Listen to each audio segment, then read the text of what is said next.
Estos son los titulares de hoy. Hablaremos de las desigualdades entre ricos y pobres en los Estados Unidos. Veremos los negocios alternativos a los que recurren algunos estadounidenses para ganarse la vida. Además, analizaremos las dificultades que se tienen que afrontar para acceder a la vivienda. Bienvenidas y bienvenidos a USA de Verdad. En este inicio del año 2015 les traemos una nueva edición del programa, donde trataremos aquellas historias de vida que muestran la desigualdad aquí en los Estados Unidos. Una brecha entre ricos y pobres que no deja de crecer cada día. Pero antes de hablar de todo ello, me presento. Soy Francesca Emanuele y les invito a que nos escriban desde ya a la cuenta de Twitter @USADeVerdad_TLSur. Mary McCarthy for Telesur, Denver. This is Clara Ibarra. William Janslow, Telesur, New York.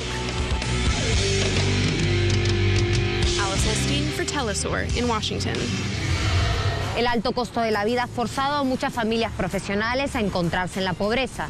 El año pasado, Mary McCarthy conoció a una familia en Denver, a la que se le ha hecho imposible alcanzar el llamado sueño americano.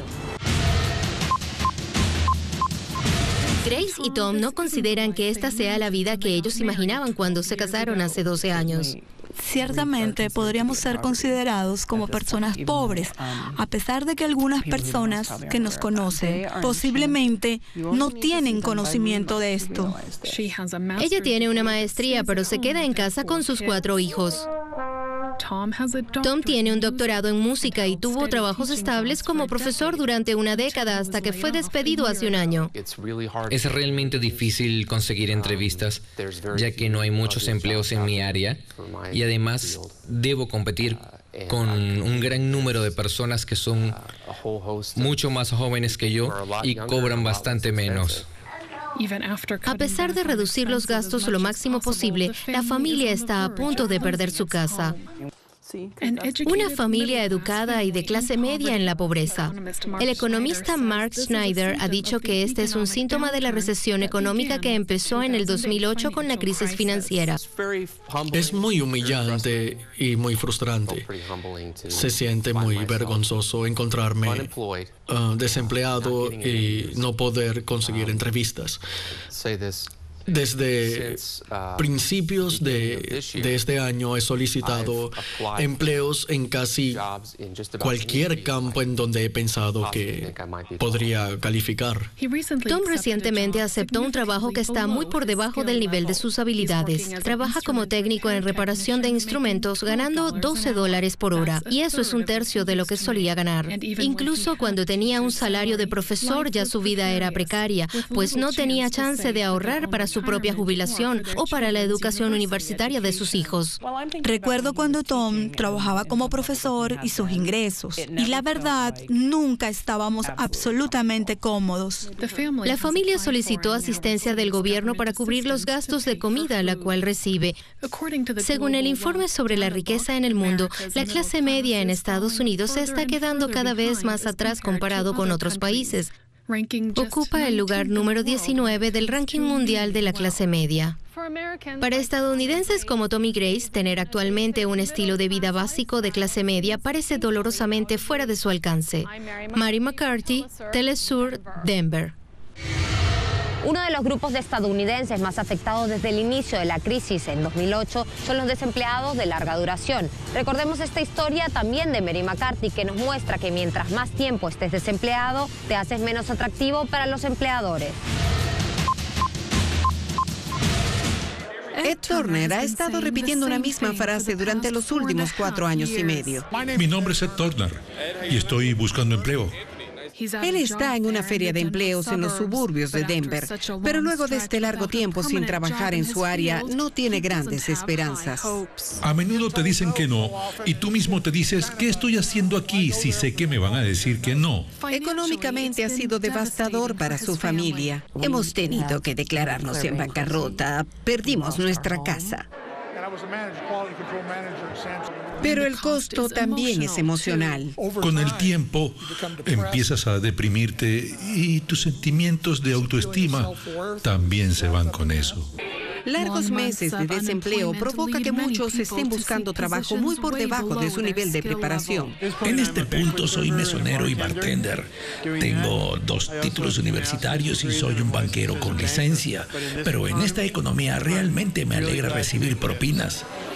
Los asesores laborales dicen que sus programas ayudan a los desempleados a largo plazo a recuperar la confianza en sí mismos. Nos enfocamos en que las personas que han estado desempleadas por mucho tiempo empiecen por revisar sus habilidades y si están actualizadas acorde con lo que necesitan. Si tienen algún certificado industrial que les permita recibir un entrenamiento a corto plazo que los ayude a ser más atractivos para contratar. Ofrecemos talleres para prepararlos a volver a la fuerza laboral. Además, si sus currículums lucen como deberían ser, si cuentan con una carta de presentación o si tienen presencia en las redes sociales. Mientras tanto, Ed Turner revisa los clasificados laborales diariamente. Pareciera ser la misma lista de ayer, no hay nuevas publicaciones. Aquí en Colorado y en muchas otras partes de Estados Unidos, los trabajos de clase media con beneficios son muy difíciles de encontrar. Y esta es una realidad que pareciera no va a cambiar a corto plazo. Mary McCarthy para Telesur, Denver. Aproximadamente 20% de los neoyorquinos viven en situación de pobreza. Es por eso que cada vez más ciudadanos acuden a modelos alternativos de negocio para ganarse la vida. Recordemos esta historia. La limpieza del hogar a menudo es una tarea ingrata, pero para María Aguilar y Rosa Palaquebay, la vida es mucho mejor de lo que solía ser. En la esquina, mi hora de trabajo era $10, comparado acá con la cooperativa que gano a veces de $15 hasta $25. Y pues es mucha la diferencia, ¿no? Antes de unirse a la cooperativa de limpieza ecológica Apple, encontrar un trabajo normal en Nueva York era muy difícil. Y para Rosa, madre soltera, era aún más difícil. Ambas, María y Rosa, llevan más de un año trabajando en la cooperativa y dicen que lo que ganan no es el único beneficio. Ahora pues con la cooperativa estoy aprendiendo finanzas. Yo ahora hago las finanzas y pues la verdad sí me he superado más, el cambio ha sido más diferente. Cuando yo ahora estoy más tiempo con mis hijos. Miles de neoyorquinos continúan luchando por ganarse la vida. Según la Federación de Agencias de Bienestar Social de Protestantes, casi la mitad de la población de la ciudad es pobre o cerca de estarlo. Desde la recesión se han añadido más empleos a la economía, pero muchos son poco remunerados. Defensores de la cooperativa afirman que es porque las personas buscan una solución alternativa que les ayude a salir de la pobreza. Muchas personas de la comunidad han notado que los empleos tradicionales no generan los resultados esperados que serían positivos tanto para las familias como para la economía misma de la ciudad de Nueva York. En la actualidad hay aproximadamente 300 cooperativas en todo Estados Unidos, de las cuales 20 están en Nueva York, pero esta cifra podría aumentar. Mientras la brecha entre ricos y pobres crezca en Estados Unidos, algunos economistas dicen que estos esquemas seguirán generando interés. Mientras continuemos observando estas fallas en la economía del sector privado, habrá mayor voluntad de encontrar nuevas maneras de organizar los negocios. Con más competencia, la esperanza para muchos sería que los empleadores se vean forzados a subir los salarios y mejorar las condiciones de los trabajadores actuales. Algunos expertos aseguran que esquemas como las de las cooperativas de trabajadores no abordarán los problemas de desempleo de la noche a la mañana. Tanto economistas como políticos buscan iniciativas para ver si se les puede dar un alivio duradero a las personas que más lo necesiten. William Denslow, Telesur, Nueva York. Hacemos una primera pausa y al regreso hablaremos del mercado inmobiliario y de lo difícil que es tener acceso a una vivienda a precio asequible.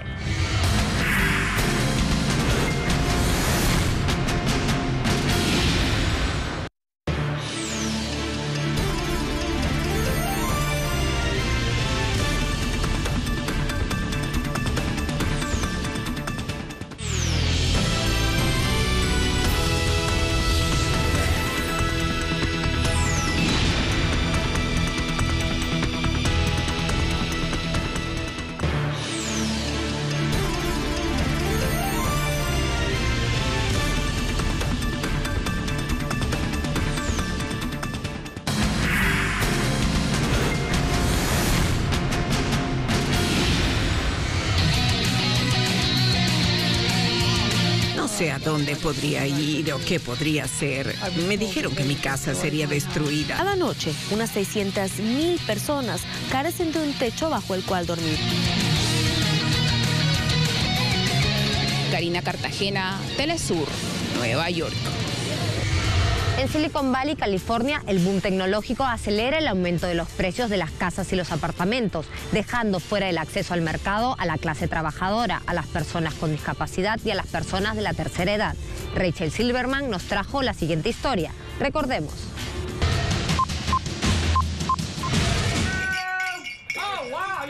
Ellas se reúnen una vez por mes en la Casa Club del espacio de casas móviles donde viven para jugar Bunco, un juego que involucra 3 dados y mucha suerte. La mayoría de bajos recursos y todos de la tercera edad tienen miedo de que se les está acabando la suerte. No sé a dónde podría ir o qué podría hacer. Me dijeron que mi casa sería destruida. Jill Cardiff y más de 150 personas de la tercera edad que viven aquí están siendo desalojados de las casas en las que planeaban vivir sus últimos años. No tengo idea de dónde podría ir. Tampoco me gusta pensar en ello. El dueño de este terreno solo para casas móviles de personas de la tercera edad dice que quiere vender esta tierra. Con el alza de los precios inmobiliarios, las constructoras quieren reemplazar las casas móviles por condominios que tienen más valor en el mercado. Dave Johnson es el presidente de la Asociación de Casas Móviles del Parque Winchester. Aquí hay muchas personas consideradas desplazadas que no tienen familia y tienen un ingreso que solo les permite vivir aquí. Y si son desalojados, si los echan de este lugar, entonces no tendrán a dónde ir, excepto las calles, o de lo contrario la ciudad tendrá que encargarse de ellos. Johnson y los otros residentes de la tercera edad se están organizando, haciendo videos, escribiendo cartas, contactando a políticos locales e intentando conseguir un trato.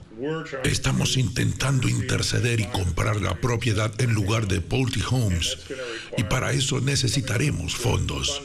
Dave Lynn Jones, miembro de la Junta, tiene 79 años y aún trabaja medio turno como redactora técnico. Yo ayudé a desarrollar Silicon Valley. Soy una de las tantas que trabajaron por 40 años y me quiero jubilar aquí. Kent y Ruth Greathouse, de 75 y 69 años, eran profesores de escuelas públicas. Si se destruye este grupo de casas, no afectaría solo vidas individuales, sino estarían destruyendo una comunidad entera. Las personas de la tercera edad de bajos recursos que están luchando estarían perdidas. Mientras que el boom tecnológico aumenta el valor de la tierra y aumentan también las personas de la tercera edad en Estados Unidos, se va tornando incierto el futuro de ellos con ingresos fijos. Rachel Silverman para Telesur, San José, California.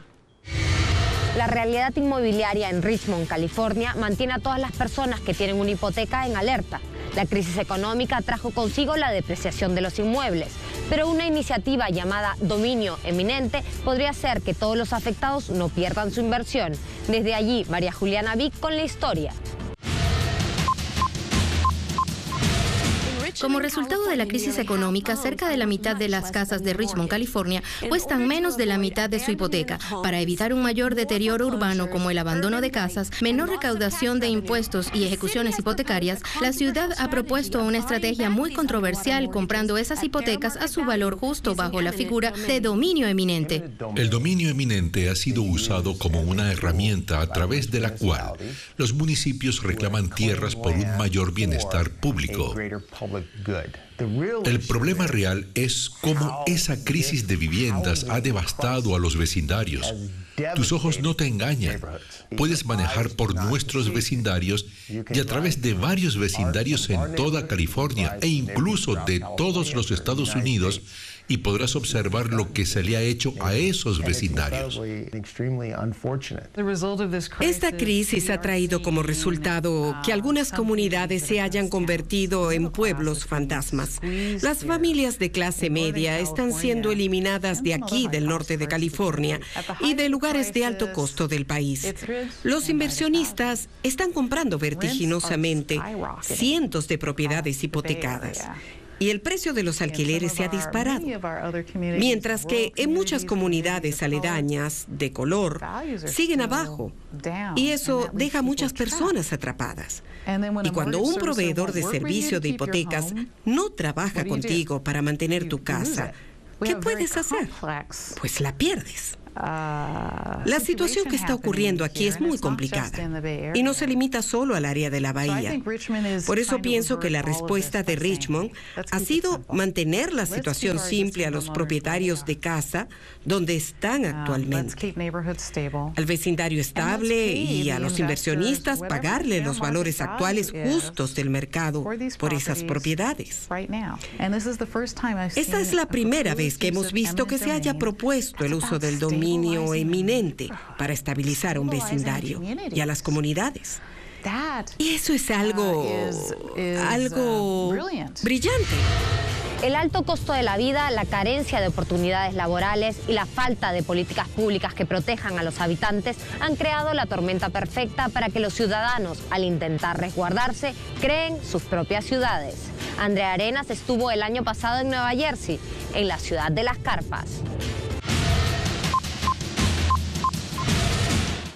Esta es la avenida principal de Tent City, o Ciudad de las Carpas. Ubicada en tierra pública de la ciudad de Lakewood, Nueva Jersey, la ciudad de Carpas nació en 2005.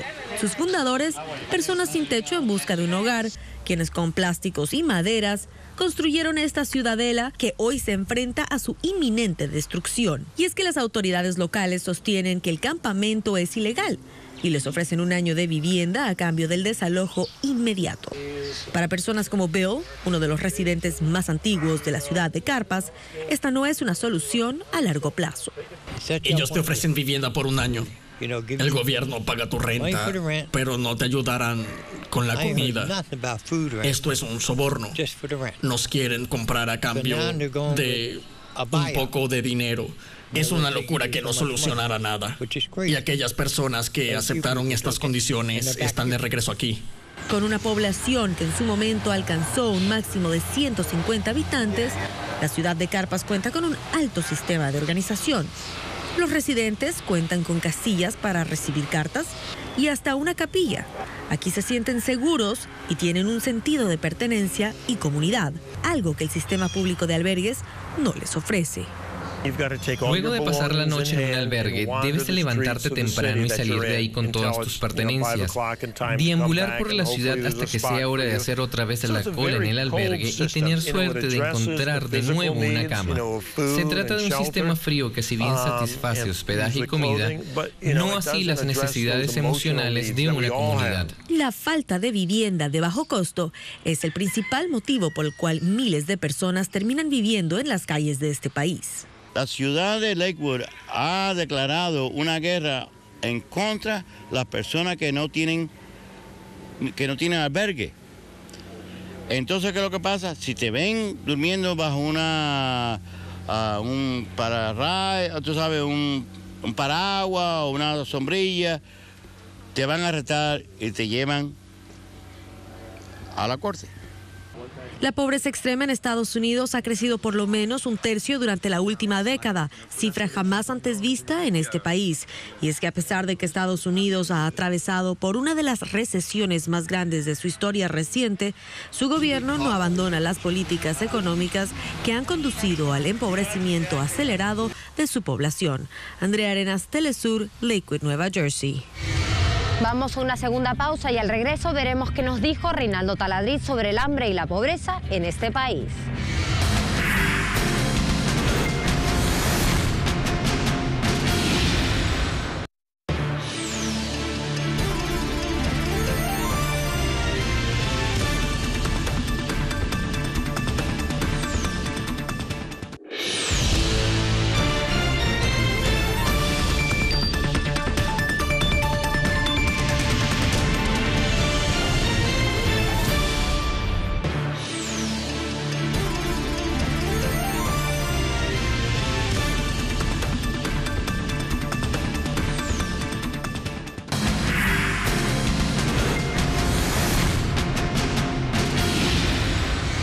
Priscilla Huff for Telesur. Nick Harper for Telesur, New York. Rebecca Bowring, Telesur, East Palo Alto, California. I'm Rebecca Foster for Telesur in Washington, D.C. This is Clara Ibarra with Maria Vick, Telesur, New York. Hasta aquí los hechos. Y como siempre les pido cada semana, ahora saque usted sus propias conclusiones. No hay duda de que Estados Unidos es uno de los países económicamente más ricos del mundo, pero tampoco hay duda de que es uno de los que peor distribuye su riqueza. De esto y más nos habló Reinaldo Taladrid en el 2014. Muchas gracias y un saludo a todos los televidentes de Telesur. En el año 2013 se produjo una explosión en una planta de fertilizantes en West Texas, en el estado de Texas. El número de víctimas ascendió a 14, víctimas fatales me refiero. Ahora bien, esto ocurrió en la primavera. En noviembre de ese mismo año, oigan esto y véanlo en pantalla, el Servicio de Investigaciones del Congreso de los Estados Unidos identificó a 2.560 instalaciones que pudieran poner en riesgo la vida de más de 10.000 personas en caso de un accidente. La West Fertilizer Company almacenaba 540.000 libras de este material, un material muy peligroso, en su planta en el año 2012. Y a pesar, dice este informe del Congreso, que a pesar de los riesgos potenciales que representa el fertilizante con todos sus componentes químicos, a las plantas se les permite almacenarlo cerca de áreas residenciales. Hasta ahí lo que dice el informe del Congreso de Estados Unidos. Usted se puede preguntar cómo se le va a permitir a una planta almacenar estas sustancias que pueden ser muy peligrosas cerca de comunidades donde viven personas. ¿Cómo es posible esto? Bueno, esto tiene explicaciones. Vean esto. Según las estadísticas de instituciones oficiales, los pobres y las minorías raciales son más propensos a vivir en comunidades cercanas a instalaciones que hacen uso de materiales peligrosos. Esto tiene que ver en gran medida con las políticas raciales que ubican plantas peligrosas en vecindarios segregados y pobres. ¿Por qué? Porque la tierra ahí es más barata. O sea, la gente pobre vive en esos lugares, la tierra es más barata y es más rentable construir una planta con materiales peligrosos y que va a trabajar con cosas peligrosas cerca de estas comunidades y no en otros lugares. Las legislaciones urbanísticas restrictivas y las formas de discriminación más sutiles también pueden dificultar a los pobres y miembros de grupos minoritarios mudarse a otros barrios. Esto se llama dinero. No tienen dinero para vivir en otros lados y a pesar de que es peligroso, siguen viviendo allí. Un estudio, véanlo en pantalla, del American Journal of Sociology, de Sociología, del año 2010, arrojó que las familias hispanas y afroamericanas tienden a vivir en áreas con mayor contaminación industrial que las anglosajonas, incluso con niveles y similares de educación e ingresos. Por ejemplo, más de 40.000 personas viven en un radio de 3 millas alrededor de la refinería de petróleo en Corpus Christi, Texas, que utiliza una gran cantidad de químicos inflamables y tóxicos, entre ellos butano y fluoruro de hidrógeno. Esta población, y aquí viene la clave, escuchen bien este dato porque esto es la clave. Esta población, la que vive alrededor de esta refinería, que miren los materiales que usa tan peligrosos, tiene un ingreso per cápita de $12.700 y casi el 90% de ellas son hispanos y negros. Ahora bien, fíjense, en comparación, fíjense, los que viven alrededor de la refinería tienen ingresos per cápita de $12.700 y casi todos son hispanos y negros. Pero en el propio estado de Texas, oigan esto, el ingreso per cápita es de aproximadamente $25.500. Vean la diferencia, casi el doble de los que viven alrededor de esta refinería. Hasta aquí los datos. Y se me olvida algo antes de despedirme de ustedes. Si tiene alguna duda de lo que le he dicho, no se preocupe, consulte el mismo lugar de donde yo lo saqué, un editorial del New York Times que publicó todos estos datos como una preocupación. Los pobres viven cerca de lugares peligrosos, no se pueden mudar porque no tienen dinero. Las plantas peligrosas se construyen en tierras alrededor de barrios pobres porque, por supuesto, es más barato. ¿Y dónde está el problema? Estará en la distribución de la riqueza, en la sociedad más rica del planeta, estará ahí. Estará en otra cosa. Hay un tema de discriminación racial, hay un tema de discriminación de minorías, está todo combinado. Bueno, hasta aquí los hechos. Y como siempre les pido cada semana, ahora saque usted sus propias conclusiones. El número de personas que continúa luchando para sobrevivir con el salario mínimo y a la vez confiando en la ayuda del Estado se encuentra cerca de su récord más alto.